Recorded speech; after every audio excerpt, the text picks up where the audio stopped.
Hi everyone. ಈ ವಿಡಿಯೋದಲ್ಲಿ ರವೀಂದ್ರನಾಥ್ ಟ್ಯಾಗೋರ್ ಅವರ ತುಂಬಾ ಫೇಮಸ್ ಪೋಯಮ್ ಫ್ರೀಡಮ್ ಅಂತಕ್ಕಂತಹ ಪೋಯಮನ್ನು ಡಿಸ್ಕಷನ್ ಮಾಡ್ತಾ ಹೋಗೋಣ ವಿದ್ಯಾರ್ಥಿಗಳೇ. ಆಲ್ರೆಡಿ ಈ ಒಂದು ಪೋಯಮ್ನ ಲೈನ್ ಬೈ ಲೈನ್ ಸಮರಿಯನ್ನು ಎಕ್ಸ್ಪ್ಲೇನ್ ಮಾಡಿ ಅಪ್ಲೋಡ್ ಮಾಡಿದ್ದೇನೆ. ಇಲ್ಲಿ ಕೇವಲ ಸಮರಿಯನ್ನು ಮಾತ್ರ ಕೊಡ್ತಾ ಇದ್ದೇನೆ. ತುಂಬ ಇಂಪಾರ್ಟೆಂಟ್ ಆಗಿರತಕ್ಕಂತಹ ಸಮರಿ ಇದಾಗಿರುತ್ತೆ ವಿದ್ಯಾರ್ಥಿಗಳೇ. ನೋಡಿ ವಿದ್ಯಾರ್ಥಿಗಳೇ, ನಿಮ್ಮ ಲಿಟ್ರೇಚರ್ಗೆ ಸಂಬಂಧಪಟ್ಟಂತೆ ತುಂಬ ಸುಲಭವಾಗಿ ಇಂಗ್ಲೀಷ್ ಲೆಸನ್ಸ್ಗಳನ್ನು ಇಲ್ಲಿ ಮಾಡಿ ಅಪ್ಲೋಡ್ ಮಾಡಲಾಗ್ತಾ ಇದೆ. ಸೊ ಈ ರೀತಿಯ ಲೆಸನ್ಸ್ಗಳನ್ನು ನೀವು ತುಂಬ ಸುಲಭವಾಗಿ ಕಲಿಬೇಕು ಅಂದರೆ ಚಾನಲನ್ನು ಸಬ್ಸ್ಕ್ರೈಬ್ ಮಾಡ್ಕೊಳ್ಳೋದನ್ನು ಮರಿಬೇಡಿ ಮತ್ತು ವಿಡಿಯೋಗಳನ್ನು ನಿಮ್ಮ ಫ್ರೆಂಡ್ಸ್ ಜೊತೆನೂ ಕೂಡ ಶೇರ್ ಮಾಡ್ಕೊಳ್ಳಿ.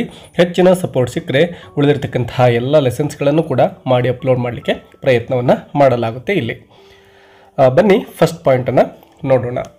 Ravindranath Tagore's poem freedom is a passionate cry for liberation in every sense of the world. ನೋಡಿ, ಕೇವಲ ಈ ಒಂದು ಫ್ರೀಡಮ್ ಅಂದರೆ ಸ್ವಾತಂತ್ರ್ಯ ಅಂತ ನಾವು ಏನು ಹೇಳ್ತೀವೋ, ಈ ಒಂದು ಪೋಯಮ್ನಲ್ಲಿ ರವೀಂದ್ರನಾಥ್ ಟ್ಯಾಗೋರ್ ಅವರು ಕೇವಲ ಬ್ರಿಟಿಷರ ವಿರುದ್ಧ ಮಾತ್ರ ನಾವು ಸ್ವಾತಂತ್ರ್ಯವನ್ನು ಗಳಿಸಬೇಕು ಅಂತೇನು ಅವರು ಹೇಳ್ತಾ ಇಲ್ಲ. ಅದರ ಜೊತೆಗೆ ಅನೇಕ ಸಮಸ್ಯೆಗಳು ನಮ್ಮ ದೇಶದಲ್ಲಿದ್ದಾವೆ.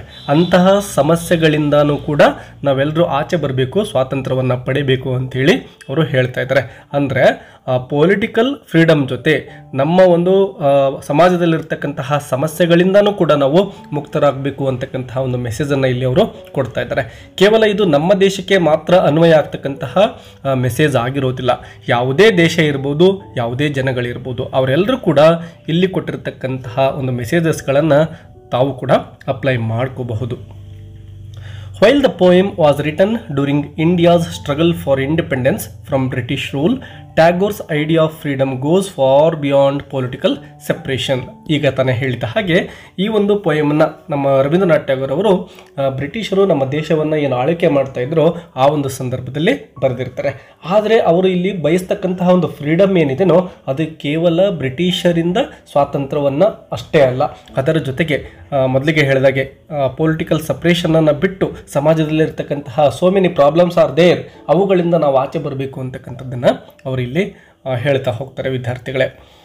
He longs for a deeper, more complete freedom that touches the mind, the soul and the social life of people. He longs ಅಂದರೆ ವಿಶ್ ಮಾಡೋದು ಅಥವಾ ಬಯಸೋದು ಅಂತ ಹೇಳ್ತೇವೆ. ಅಂದರೆ ಅವರು ತುಂಬ ಆಳವಾಗಿರ್ತಕ್ಕಂತಹ ಒಂದು ಸ್ವಾತಂತ್ರ್ಯವನ್ನು ಬಯಸ್ತಕ್ಕಂಥದ್ದನ್ನು ನಾವು ಇಲ್ಲಿ ಗಮನಿಸ್ತೇವೆ. ನಮ್ಮ ಒಂದು ಮೈಂಡ್ ಅಂದರೆ ಇಲ್ಲಿ ಮೈಂಡ್ ಅಂದರೆ ವಿಚಾರಗಳು ಅಂತೇಳಿ ಅರ್ಥ ಮಾಡ್ಕೋಬೇಕು. ಆ ಒಂದು ವಿಚಾರಗಳಿಂದ ನಾವು ಆಚೆ ಬರಬೇಕಾಗಿದೆ. ಸೋಷಿಯಲ್ ಲೈಫಲ್ಲಿ ಅನೇಕ ತೊಡಕುಗಳಿದ್ದಾವೆ, ಅವುಗಳನ್ನು ಬಿಟ್ಟು ನಾವು ಆಚೆ ಬರಬೇಕಾಗಿದೆ. His words carry both personal emotion and universal truth, making the poem timeless and relevant even today. ಈ ಒಂದು ಪೋಯಮ್ನಲ್ಲಿ ಕೊಡ್ತಕ್ಕಂತಹ ಮೆಸೇಜ್ಗಳು ಏನಿದ್ದಾವೋ ಅವು ಟೈಮ್ಲೆಸ್ ಆಗಿದ್ದಾವೆ. ಅಂದರೆ ಯಾವುದೋ ಒಂದು ಸಮಯಕ್ಕೆ ಅಥವಾ ಯಾವುದೋ ಒಂದು ಕಾಲಕ್ಕೆ ಮಾತ್ರ ಸೀಮಿತಗೊಂಡಿಲ್ಲ, ಎಲ್ಲ ಕಾಲಕ್ಕೂ ಕೂಡ ಅನ್ವಯ ಆಗ್ತಕ್ಕಂತಹ ಒಂದು ಮೆಸೇಜನ್ನು ಈ ಪೋಯಮ್ ಒಳಗೊಂಡಿದೆ. ಆ್ಯಂಡ್ ರಿಲೆವೆಂಟ್ ಈವನ್ ಟುಡೇ, ಇವತ್ತಿಗೂ ಕೂಡ ಪ್ರಸ್ತುತವಾಗಿ ನಾವು ಇವುಗಳನ್ನು ಅಪ್ಲೈ ಮಾಡ್ಕೋಬಹುದಾಗಿದೆ. The poem opens almost like a prayer. ಈ ಒಂದು ಪೋಯಮ್ ಆರಂಭ ಆದಾಗ ಒಂದು ಪ್ರಾರ್ಥನೆಯ ರೂಪದಲ್ಲಿ ನಮಗೆ ಕಾಣಿಸಿಕೊಳ್ಳುತ್ತೆ. With Tagore calling out for freedom in different forms. ಅಂದರೆ ಸ್ವಾತಂತ್ರ್ಯ ಬೇಕು ನಮ್ಮೆಲ್ಲರಿಗೂ ಕೂಡ ಬೇರೆ ಬೇರೆ ಈ ಸಮಸ್ಯೆಗಳಿಂದ ಅಂತಕ್ಕಂಥದ್ದನ್ನು ಅವರು ಪ್ರಾರ್ಥನೆಯ ರೂಪದಲ್ಲಿ ಇಲ್ಲಿ ಮಾಡ್ಕೊಳ್ತಾ ಇದ್ದಾರೆ. His repeated use of the word freedom gives the poem intensity and urgency. So ಈ ಒಂದು ಫ್ರೀಡಮ್ ಅಂತಕ್ಕಂತಹ ಪದವನ್ನು ಅನೇಕ ಸಾರಿ ಈ ಒಂದು ಪೋಯಮಲ್ಲಿ ಅವರು ಬಳಸ್ತಾರೆ. ಅದಕ್ಕೆ ಕಾರಣ ಆ ಒಂದು ಸ್ವಾತಂತ್ರ್ಯದ ಅವಶ್ಯಕತೆ ಎಷ್ಟೊಂದು ಇದೆ ಅಂತಕ್ಕಂಥದ್ದನ್ನು ಇದು ನಮಗೆ ತೋರಿಸುತ್ತೆ. ಆಸ್ ದೋ he is crying out from the core of his being. This opening makes it clear that for Tagore, freedom is not a single demand but a broad vision that includes every area of human life. ಮೊದಲಿಗೆ ಹೇಳಿದಾಗೆ ಇದೊಂದು ಕೇವಲ political ಒಂದು ಫ್ರೀಡಮನ್ನು ಮಾತ್ರ ಅವರು ಇಲ್ಲಿ ಬಯಸ್ತಾ ಇಲ್ಲ, ಅದರ ಜೊತೆಗೆ ತುಂಬಾ ವಿಶಾಲವಾಗಿರತಕ್ಕಂತಹ ಅರ್ಥದಲ್ಲಿ ಒಂದು ಬ್ರಾಡ್ ವಿಷನ್ ಅಂದರೆ ತುಂಬಾ ದೊಡ್ಡ ಒಂದು ದೃಷ್ಟಿಕೋನವನ್ನೇ ಅವರು ಇಲ್ಲಿ ಇಟ್ಕೊಂಡಿದ್ದಾರೆ ಮನುಷ್ಯನ ಜೀವನದ ಬಗ್ಗೆ ಅಂತ ಹೇಳ್ಬೋದು. One of the first chains Tagore wishes to break is the bondage of fear. ನೋಡಿ, ಮೊದಲನೇ ಒಂದು ಚೈನ್, ನಾವು ಯಾವ ಒಂದು ಚೈನಿಂದ ಆಚೆ ಬರಬೇಕು ಅಂದರೆ ಬಂಧನಕ್ಕೆ ಒಳಗಾಗಿದ್ದೇವೆ. ಯಾವ ಬಂಧನ ಮೊದಲನೇದು ಅಂದರೆ ಬಾಂಡೇಜ್ ಆಫ್ ಫಿಯರ್. ನಮ್ಮೆಲ್ಲರಲ್ಲೂ ಕೂಡ ಭಯ ಅಂತಕ್ಕಂಥದ್ದಿದೆ. ಸೊ ಆ ಒಂದು ಭಯದಿಂದ ನಾವೆಲ್ಲರೂ ಕೂಡ ಆಚೆ ಬರಬೇಕು ಅಂತೇಳಿ ಕರೆ ಕೊಡ್ತಾ ಇದ್ದಾರೆ ಟ್ಯಾಗೋರ್ ಅವರು. Fear in his view weakens people and keeps them silent before authority. So ಈ ಒಂದು ಭಯ ಅಂತಕ್ಕಂಥದ್ದು ಜನರನ್ನು ಏನು ಮಾಡುತ್ತೆ, ವೀಕ್ ಮಾಡುತ್ತೆ, ದುರ್ಬಲರನ್ನಾಗಿ ಮಾಡುತ್ತೆ ಅಂತ ಅವರು ಹೇಳ್ತಾರೆ. ಸೊ ಈ ರೀತಿಯ ಭಯದಿಂದನೇ ನಮ್ಮ ದೇಶ ಬ್ರಿಟಿಷರ ಕಪಿಮುಷ್ಟಿಗೆ ಸಿಲುಕಿಕೊಂಡಿತ್ತು ಅಂತ ಹೇಳ್ಬೋದು. ಸೊ ಅದರಿಂದ ಆಚೆ ಬಂದ ಮೇಲೆ ನಾವು ಸ್ವಾತಂತ್ರ್ಯವನ್ನು ಗಳಿಸಿರ್ತಕ್ಕಂಥದ್ದು ನಮಗೆಲ್ಲರಿಗೂ ತಿಳಿದಿರ್ತಕ್ಕಂಥದ್ದೇ. Keeps them silent before authority, ಅಂದರೆ ನಮ್ಮನ್ನು ಆಳ್ವಿಕೆ ಮಾಡ್ತಕ್ಕಂಥವ್ರು ಯಾರು ಇರ್ತಾರೋ ಅವರ ಮುಂದೆ ನಾವು ತಲೆಬಾಗಿ ನಿಂತ್ಕೊಳ್ಳೋ ರೀತಿ ಮಾಡ್ತಕ್ಕಂಥದ್ದೇ ಈ ಭಯ ಅಂತಕ್ಕಂಥದ್ದು. ಸೈಲೆಂಟಾಗಿ ಏನನ್ನೂ ಮಾತನಾಡದೆ ಅನ್ಯಾಯವನ್ನು ಸಹಿಸಿಕೊಳ್ತಾ ಇರಬೇಕಾಗುತ್ತೆ ಭಯ ಅಂತಕ್ಕಂಥದ್ದಿದ್ರೆ. It prevents individuals and nations from taking bold steps. So ಈ ರೀತಿ ಭಯ ಇದ್ದರೆ ಏನಾಗುತ್ತೆ, ಕೇವಲ ಒಬ್ಬ ವ್ಯಕ್ತಿಗೆ ಮಾತ್ರ ಅಲ್ಲ, ಒಂದು ದೇಶವೂ ಕೂಡ ಏನು ಮಾಡಬೇಕಾಗುತ್ತೆ, ಒಂದು ಧೈರ್ಯದ ಹೆಜ್ಜೆಯನ್ನು ಇಡಲಿಕ್ಕೆ ಸಾಧ್ಯ ಆಗೋದಿಲ್ಲ. ಪ್ರಿವೆಂಟ್ ಅಂದರೆ ಹಿನ್ನಡೆ ಅಂಥೇಳಿ.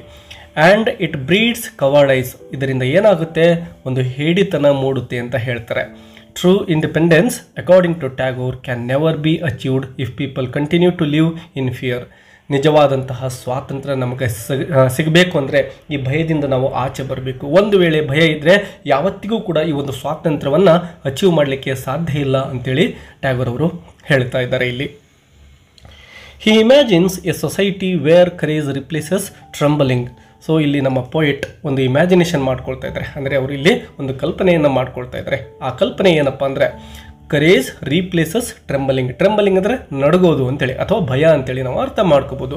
ಸೊ ಆ ಒಂದು ಭಯದ ಬದಲಾಗಿ, ಒಂದು ನಡುಕದ ಬದಲಾಗಿ ಧೈರ್ಯ ಅಂತಕ್ಕಂಥದ್ದು ಬರಬೇಕು ನಮ್ಮೆಲ್ಲರಲ್ಲೂ ಅಂತ ಅವ್ರು ಹೇಳ್ತಾರೆ. And where people stand strong and self ರಿಲಯಂಟ್. ಪ್ರತಿಯೊಬ್ಬ ವ್ಯಕ್ತಿಯು ಕೂಡ ಈ ಒಂದು ಸ್ವಾತಂತ್ರ್ಯ ಪಡಿಬೇಕಪ್ಪ ಅಂದರೆ ಸ್ಟ್ರಾಂಗ್ ಆಗಿರಬೇಕು, ಭಯದಿಂದ ಆಚೆ ಬರಬೇಕು, ಮತ್ತು ಸೆಲ್ಫ್ ರಿಲಯಂಟ್ ಅಂದರೆ ತನ್ನ ಮೇಲೆ ತನಗೆ ನಂಬಿಕೆ ಇರಬೇಕು, ಸ್ವಸಾಮರ್ಥ್ಯದಲ್ಲಿ ಅಂತ ಅವರು ಹೇಳ್ತಾರೆ. The poet then turns to the problem of ignorance. Yes, ಮತ್ತೊಂದು ವಿಷಯವನ್ನು ಕುರಿತು ಇಲ್ಲಿ ಅವರು ಚರ್ಚೆ ಮಾಡ್ತಾ ಇದ್ದಾರೆ. ಆ ವಿಷಯ ಏನಪ್ಪ ಅಂದರೆ ಪ್ರಾಬ್ಲಮ್ ಆಫ್ ಇಗ್ನೋರೆನ್ಸ್. ಇಗ್ನೋರೆನ್ಸ್ ಅಂದರೆ ಅಜ್ಞಾನ ಅಂತೇಳಿ ನಾವು ಇಲ್ಲಿ ಅರ್ಥ ಮಾಡ್ಕೋಬೇಕು. ಸೊ ಈ ಅಜ್ಞಾನದಿಂದ ಆಗ್ತಕ್ಕಂತಹ ಸಮಸ್ಯೆಗಳು ಏನು ಅಂತಕ್ಕಂಥದ್ದನ್ನು ಅವರು ಹೇಳ್ತಾರೆ. ಸೊ ಈ ಅಜ್ಞಾನದಿಂದ ಅನೇಕ ಸಮಸ್ಯೆಗಳು ಉಂಟಾಗ್ತವೆ. ಸೊ ಆ ಅಜ್ಞಾನದಿಂದನೂ ಕೂಡ ನಮಗೆಲ್ಲರಿಗೂ ಕೂಡ ಫ್ರೀಡಮ್ ಅಥವಾ ಸ್ವಾತಂತ್ರ್ಯ ಬೇಕು ಅಂಥೇಳಿ ಅವರು ಇಲ್ಲಿ ಕೇಳ್ಕೊಳ್ತಾ ಇದ್ದಾರೆ. He describes it as the shackles of slumber. Slumber ಅಂದರೆ ಒಂದು ಡೀಪ್ ಸ್ಲೀಪ್ ಅಂತ ಹೇಳ್ಬೋದು, ಅಂದರೆ ಒಂದು ಗಾಢವಾದ ನಿದ್ರೆ ಅಂಥೇಳಿ. ಸೊ ಈ ಒಂದು ಅಜ್ಞಾನ ಅಂತಕ್ಕಂಥದ್ದು ನಿದ್ರೆಯ ತರಹ, ಅದು ನಮ್ಮಿಂದ ದೂರ ಹೋಗಬೇಕು. A state where the mind remains sleep and passive. So ಇದು ಪ್ಯಾಸಿವ್ ಆಗಿರ್ತಕ್ಕಂತಹ ಮೈಂಡ್ನ ಒಂದು ಸಂಕೇತ ಆಗಿರುತ್ತೆ, ಅಂದರೆ ಅಲ್ಲಿ ಒಂದು ಆ್ಯಕ್ಟಿವ್ನೆಸ್ ಇರೋದೇ ಇಲ್ಲ. ಅಸ್ಲೀಪ್ ಅಂದರೆ ನಿದ್ರೆಗೆ ಜಾರಿ ಇರ್ತಕ್ಕಂಥದ್ದು. ನಮ್ಮ ಸುತ್ತಮುತ್ತ ಏನೋ ನಡೀತಾ ಇದೆ, ಯಾವುದು ಸರಿ ಯಾವುದು ತಪ್ಪು ಅಂತಕ್ಕಂಥದ್ದನ್ನು ಅರ್ಥ ಮಾಡ್ಕೊಳ್ಳದೆ ಅಜ್ಞಾನದಲ್ಲಿ ತುಂಬಿರ್ತಕ್ಕಂತಹ ಒಂದು ಮೈಂಡ್ ಇದಾಗಿರುತ್ತೆ ಅಂತ ಹೇಳ್ತಾ ಇದ್ದೇವೆ. Ignorant people do not question. ನೋಡಿ, ಈ ಅಜ್ಞಾನ ಇದ್ದರೆ ಏನಾಗುತ್ತೆ ಅಂತಕ್ಕಂಥದ್ದನ್ನು ಇಲ್ಲಿ ಗಮನಿಸಬಹುದು ವಿದ್ಯಾರ್ಥಿಗಳೇ. ಒಂದು ವೇಳೆ ನಮ್ಮಲ್ಲಿ ಅಜ್ಞಾನ ಇದ್ದರೆ ನಾವು ಪ್ರಶ್ನಿಸ್ತಕ್ಕಂತಹ ಸಾಮರ್ಥ್ಯವನ್ನೇ ಕಳೆದುಕೊಂಡು ಬಿಡ್ತೇವೆ. Do not seek knowledge. ಜ್ಞಾನ ಅಂತಕ್ಕಂಥದ್ರಿಂದ ನಾವು ದೂರ ಇರಬೇಕಾಗುತ್ತೆ. And instead follow others blindly. ಯಾವುದೋ ಒಬ್ಬ ವ್ಯಕ್ತಿ ಏನು ಹೇಳ್ತಾನೋ ಅದನ್ನು ನಾವು ಫಾಲೋ ಮಾಡ್ಕೊಂಡು ಹೋಗಬೇಕಾಗುತ್ತೆ. ಅಂದರೆ ಸ್ವಂತಿಕೆ ಅಂತಕ್ಕಂಥದ್ದೇ ಇರೋದಿಲ್ಲ, ಒಂದು ಸ್ಲೇವ್ ರೀತಿಯಲ್ಲಿ ಇರಬೇಕಾಗುತ್ತೆ. Such mental laziness makes society stagnant and easy to control. ಈ ರೀತಿ ನಾವು ಒಂದು ಸ್ಲಂಬರಲ್ಲಿದ್ದುಬಿಟ್ರೆ, ಒಂದು ಅಜ್ಞಾನದಲ್ಲಿದ್ದುಬಿಟ್ರೆ ಅಂತಹ ವ್ಯಕ್ತಿಗಳನ್ನು ಕಂಟ್ರೋಲ್ ಮಾಡ್ತಕ್ಕಂಥದ್ದು ಸುಲಭ ಆಗುತ್ತೆ. ಸೊ ಈ ಒಂದು ದಾರಿದ್ರ್ಯದಿಂದ ನಾವೆಲ್ಲರೂ ಕೂಡ ಆಚೆ ಬರಬೇಕು ಅಂತಕ್ಕಂಥದ್ದನ್ನು ಅವರು ಒಂದು ಕರೆಯ ರೂಪದಲ್ಲಿ ಇಲ್ಲಿ ಕೊಡ್ತಾ ಇದ್ದಾರೆ. For Tagore freedom requires an awakening of the mind. So ನೋಡಿ, ಫ್ರೀಡಮ್ ಅಂದರೆ ನಾವು ಅವೇಕನಿಂಗ್ ಅಂದರೆ ಎಚ್ಚರಗೊಳ್ಳೋದು. ಯಾವುದರಿಂದ ಎಚ್ಚರಗೊಳ್ಬೇಕು ಅಂದರೆ ಅವೇಕನಿಂಗ್ ಆಫ್ ದ ಮೈಂಡ್, ನಮ್ಮ ಮೈಂಡ್ ಎಚ್ಚರಗೊಳ್ಬೇಕಾಗಿದೆ. Where peoples break out of the sleep and pursue awareness, truth and knowledge. So ಈ ಒಂದು ನಿದ್ರೆಯಿಂದ ನಾವೆಲ್ಲರೂ ಕೂಡ ಎಚ್ಚರಗೊಂಡು ಒಂದು ಜ್ಞಾನವನ್ನು ಬೆಳೆಸ್ಕೊಳ್ಬೇಕು, ಸತ್ಯವನ್ನು ಅರ್ಥ ಮಾಡ್ಕೋಬೇಕು ಅಂತಕ್ಕಂಥದ್ದನ್ನು ಇಲ್ಲಿ ಪೋಯೆಟ್ ಅವರು ಹೇಳ್ತಾ ಇದ್ದಾರೆ. Another obstacle Tagore points out is the dust of ages. ನೋಡಿ, ಡಸ್ಟ್ ಅಂದರೆ ಧೂಳು ಅಂತೇಳಿ, ಏಜಸ್ ಅಂದರೆ ಅನೇಕ ವರ್ಷಗಳಿಂದ ನಮ್ಮ ಮನಸ್ಸಿನ ಮೇಲೆ ಆವರಿಸಿರತಕ್ಕಂತಹ ಅಜ್ಞಾನದ ಆಚರಣೆಗಳೇನಿದಾವೋ ಅಥವಾ ಮೂಢನಂಬಿಕೆಗಳು ಅಂಥೇಳಿ ನಾವು ಇಲ್ಲಿ ಅರ್ಥ ಮಾಡ್ಕೋಬೇಕು. ಸೊ ಆ ಒಂದು ಮೂಢನಂಬಿಕೆಗಳಿಂದ ನಾವೆಲ್ಲರೂ ಕೂಡ ಆಚೆ ಬರಬೇಕು ಅಂತಕ್ಕಂಥದ್ದರ ಕುರಿತು ಟ್ಯಾಗೋರ್ ಅವರು ಇಲ್ಲಿ ಒಂದು ಕರೆಯನ್ನು ಕೊಡ್ತಾ ಇದ್ದಾರೆ. This phrase represents the heavy burden of outdated traditions and lifeless customs. So ನೋಡಿ, ಹೆವಿ ಬರ್ಡನ್, ಈ ಒಂದು ಬರ್ಡನ್ ಆಗಿದ್ದಾವೆ ನಮಗೆಲ್ರಿಗೂ ಕೂಡ. ಒಂದು ಬರ್ಡನ್ ಅಂದರೆ ತೊಂದರೆ, ಒತ್ತಡ ಅಂಥೇಳಿ ಅರ್ಥ ಮಾಡ್ಕೋಬೋದು, ಒಂದು ಸಮಸ್ಯೆ ಅಂಥೇಳಿ ಅರ್ಥ ಮಾಡ್ಕೋಬೋದು. ಸೊ ಈ ಒಂದು ಮೂಢನಂಬಿಕೆಗಳೇನಿದಾವೋ ಅವು ನಮಗೆ ತುಂಬಾ ಬರ್ಡನನ್ನು ತರ್ತಾ ಇದ್ದಾವೆ. ಔಟ್ಡೇಟೆಡ್ ಟ್ರೆಡಿಷನ್ಸ್ ಅಂದರೆ ನಾವು ಹಳೆಯ ಸಂಪ್ರದಾಯಗಳನ್ನು ಯಾರೋ ಹಿರಿಯರು ಈ ರೀತಿ ಹೇಳಿದ್ದಾರೆ ಅವರು ಹೇಳಿದ್ದಾರೆ ಅಂದ್ಕೊಂಡು ಅವುಗಳನ್ನೇ ಫಾಲೋ ಮಾಡ್ಕೊಂಡು ಬರ್ತಾ ಇರ್ತೇವೆ. ಅವುಗಳು ನಿಜವಾಗಿ ಏನು ಅರ್ಥ ಕೊಡ್ತವೆ ಅಂತಕ್ಕಂಥದ್ದನ್ನೇ ನಾವು ತಿಳ್ಕೊಂಡಿರೋದಿಲ್ಲ, ಸುಮ್ಮನೆ ಬ್ಲೈಂಡಾಗಿ ಅವುಗಳನ್ನು ಫಾಲೋ ಮಾಡ್ತಾ ಇರ್ತೇವೆ. ದೇ ಆರ್ ಲೈಫ್ಲೆಸ್ ಕಸ್ಟಮ್ಸ್ ಅಂತ ಹೇಳ್ತಾ ಇದ್ದಾರೆ. Societies often cling to rituals and beliefs that have lost meaning, repeating them simply because they are old. So ನಾವು ಸೊಸೈಟಿಲಿ ಹಳೆಯ ಒಂದು ನಂಬಿಕೆಗಳು ಅಥವಾ ಸಂಪ್ರದಾಯಗಳು ಅಥವಾ ಮೂಢನಂಬಿಕೆಗಳೇನಿರ್ತವೋ ಅವುಗಳನ್ನು ಅರ್ಥ ಮಾಡ್ಕೊಳ್ಳದೆ ಹಾಗೆ ಆ ಒಂದು ಸಂಪ್ರದಾಯಗಳನ್ನು ಫಾಲೋ ಮಾಡ್ಕೊಂಡು ಹೋಗ್ತಾ ಇರ್ತವೆ ಬ್ಲೈಂಡ್ ಬಿಲೀಫ್ನಿಂದ. ಸೊ ಅದನ್ನು ಬಿಟ್ಟು ಆಚೆ ಬರಬೇಕು ಅಂತ ಹೇಳ್ತಾ ಇದ್ದಾರೆ. ಅನೇಕ ಈ ನಂಬಿಕೆಗಳು ಇವತ್ತಿಗೆ ಮೀನಿಂಗನ್ನು ಕಳೆದುಕೊಂಡಿದ್ದಾವೆ, ಅವುಗಳನ್ನು ಫಾಲೋ ಮಾಡ್ತಕ್ಕಂತಹ ಅವಶ್ಯಕತೆ ಇಲ್ಲ ಅಂಥೇಳಿ ಅವರು ಹೇಳ್ತಾರೆ. Tagore believes that such customs suffocate creativity and originality. So ಆ ರೀತಿಯ ಮೂಢನಂಬಿಕೆಗಳಿಂದ ಆಗ್ತಕ್ಕಂತಹ ತೊಂದರೆ ಏನಂದರೆ ಸಫೋಕೇಟ್ ಅಂದರೆ ಉಸಿರುಗಟ್ಟಿಸಿದಂಥ ಆಗ್ತಕ್ಕಂಥದ್ದು. ಸೊ ಮನುಷ್ಯರ ಒಂದು ಕ್ರಿಯೇಟಿವಿಟಿ ಏನಿರುತ್ತೋ, ಕ್ರಿಯಾಶೀಲತೆ ಏನಿರುತ್ತೋ ಅದನ್ನು ಈ ಒಂದು ಮೂಢನಂಬಿಕೆಗಳು ನಾಶ ಮಾಡಿಬಿಡ್ತವೆ ಅಂತ ಹೇಳ್ತಾರೆ.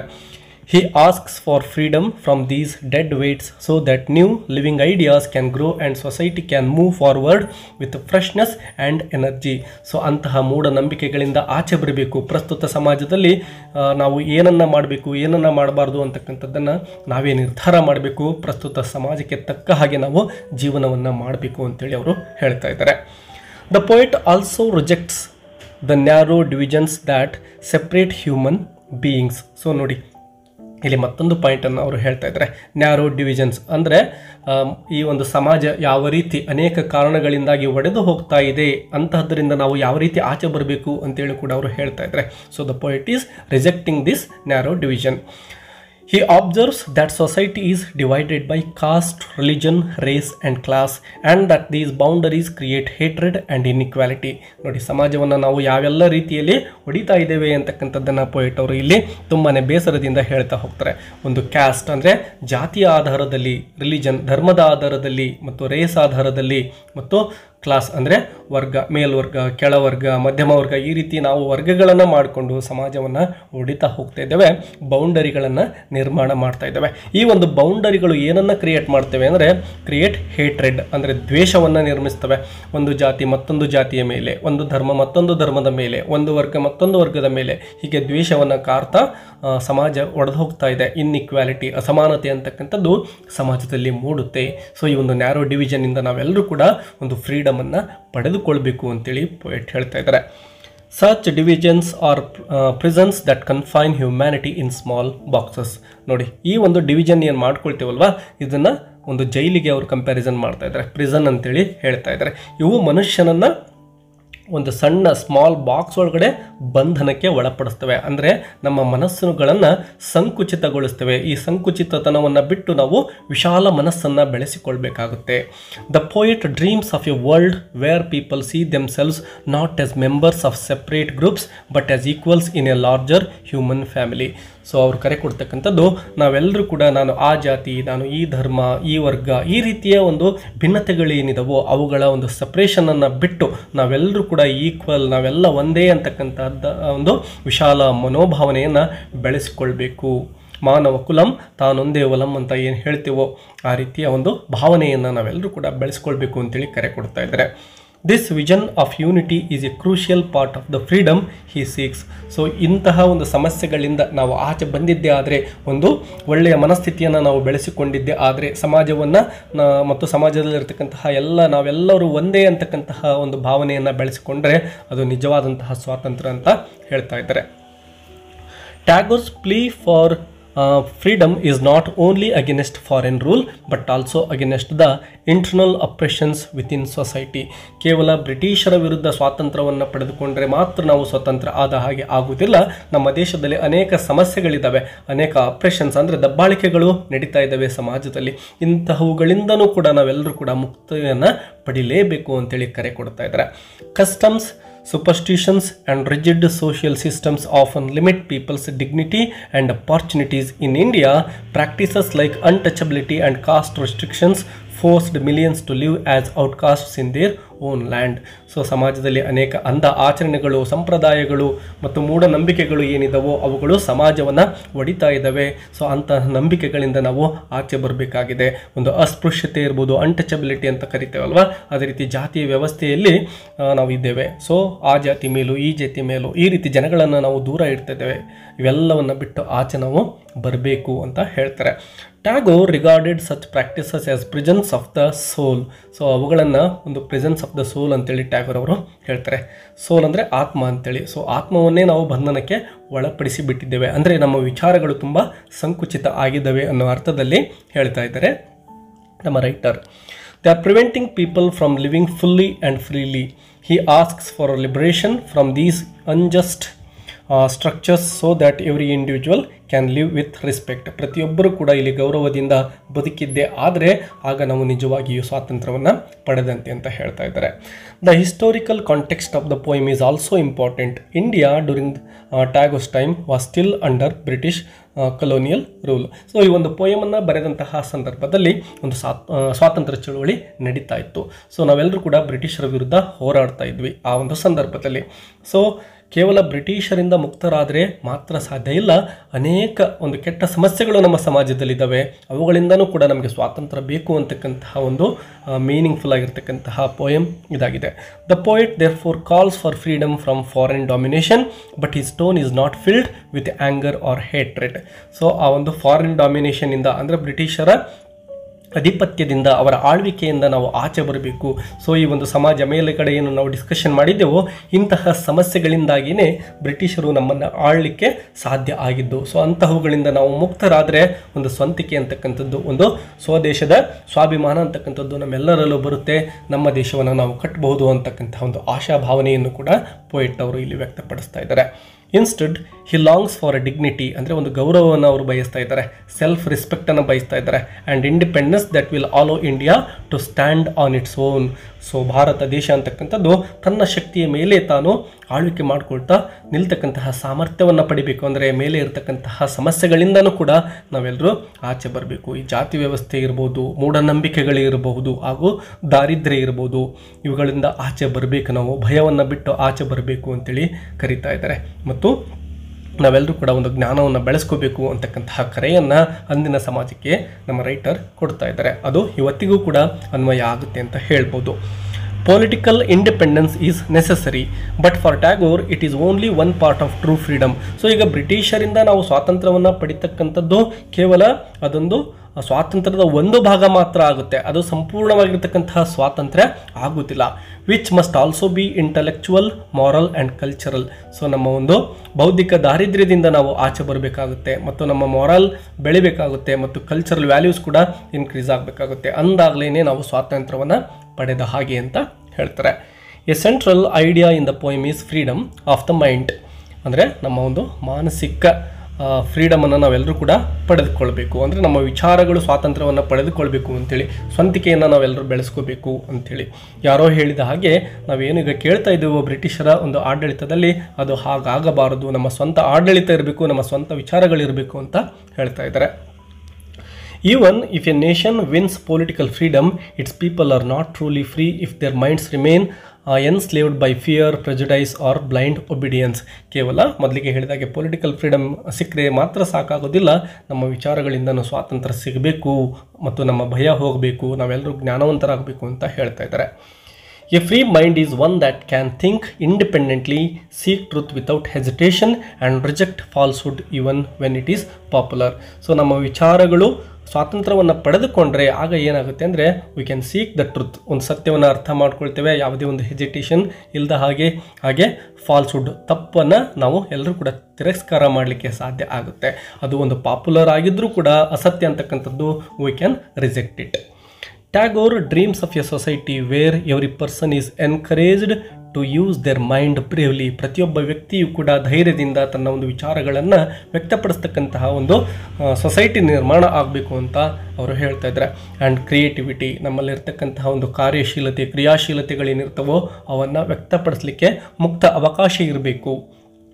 Because that is the foundation of real progress. ಅಂದಾಗಲೇ ಒಂದು ದೇಶ ಬೆಳವಣಿಗೆ ಆಗಲಿಕ್ಕೆ ಸಾಧ್ಯ, ಒಬ್ಬ ವ್ಯಕ್ತಿ ಬೆಳವಣಿಗೆ ಆಗಲಿಕ್ಕೆ ಸಾಧ್ಯ. Tagore also speaks of the soul, which he believes should be free from greed, selfishness and narrow desires. ಅದರ ಜೊತೆಗೆ ನಾವೆಲ್ಲರೂ ಕೂಡ ದುರಾಸೆಯಿಂದ ಆಚೆ ಬರಬೇಕು, ಸ್ವಾರ್ಥದಿಂದ ಆಚೆ ಬರಬೇಕು, ಒಂದು ದೇಶವನ್ನು ಕಟ್ಟಲಿಕ್ಕೆ ನಾವೆಲ್ಲರೂ ಪ್ರಯತ್ನ ಮಾಡಬೇಕು, ನಮ್ಮ ಒಂದು ನ್ಯಾರೋ ಡಿಸೈರ್ಸನ್ನು ನಾವು ಬಿಟ್ಟು ಬಿಡಬೇಕು ಅಂತೇಳಿ ಕರೆ ಕೊಡ್ತಾರೆ. A soul trapped in these things cannot rise to higher truths of experience, peace. For him, true freedom allows the soul to expand, to connect with beauty and to live in harmony with the universe. ನಾವೆಲ್ಲರೂ ಕೂಡ ತುಂಬ ವಿಶಾಲ ಹೃದಯದವರಾದರೆ, ವಿಚಾರಗಳನ್ನು ಅಳವಡಿಸಿಕೊಂಡಿದ್ದೆ ಆದರೆ true freedom ಆಲೋಸ್, ನಿಜವಾದಂತಹ ಸ್ವಾತಂತ್ರ್ಯ ಒಂದು ಅವಕಾಶವನ್ನು ಕೊಡುತ್ತೆ. ಯಾವುದಕ್ಕೆಂದರೆ soul to expand, to connect with beauty and live in harmony. ನಾವೆಲ್ಲರೂ ಕೂಡ ಹಾರ್ಮನಿ ಅಂದರೆ ಒಂದು ಸೌಹಾರ್ದಯುತವಾಗಿ ಸಮಾಜದಲ್ಲಿ ಬದುಕಬಹುದು, ಇಡೀ ಜಗತ್ತೇ ನಮ್ಮದು, ನಾವೆಲ್ಲರೂ ಸಹೋದರರು ಅಂಥೇಳಿ ನಾವು ಅರ್ಥ ಮಾಡ್ಕೋಬಹುದು. This spiritual freedom is deeply important in his vision, and it balances the outer freedom of society with an inner liberation of the individual. ಪ್ರತಿಯೊಬ್ಬ ವ್ಯಕ್ತಿಯು ಕೂಡ ಈ ಒಂದು ಏನು ನ್ಯಾರೋನೆಸ್ ಇದೆಯೋ ಅದರಿಂದ ಆಚೆ ಬರಬೇಕು, ಪ್ರತಿಯೊಬ್ಬ ವ್ಯಕ್ತಿಯು ಕೂಡ ಸ್ವಾತಂತ್ರ್ಯವನ್ನು ಪಡಿಬೇಕು, ಕೇವಲ ಪೊಲಿಟಿಕಲಿ ಅಲ್ಲ, ತಮ್ಮ ಒಂದು ವಿಚಾರಗಳಿಂದನೂ ಕೂಡ ಅಂತ ಹೇಳ್ತಾರೆ. ಒಂದು ಯೂನಿವರ್ಸಲ್ ಮೆಸೇಜನ್ನು ಈ ಒಂದು ಪೋಯಮಲ್ಲಿ ನಾವು ಗಮನಿಸ್ತೇವೆ. Although the poem arises from India's struggle, its message is universal.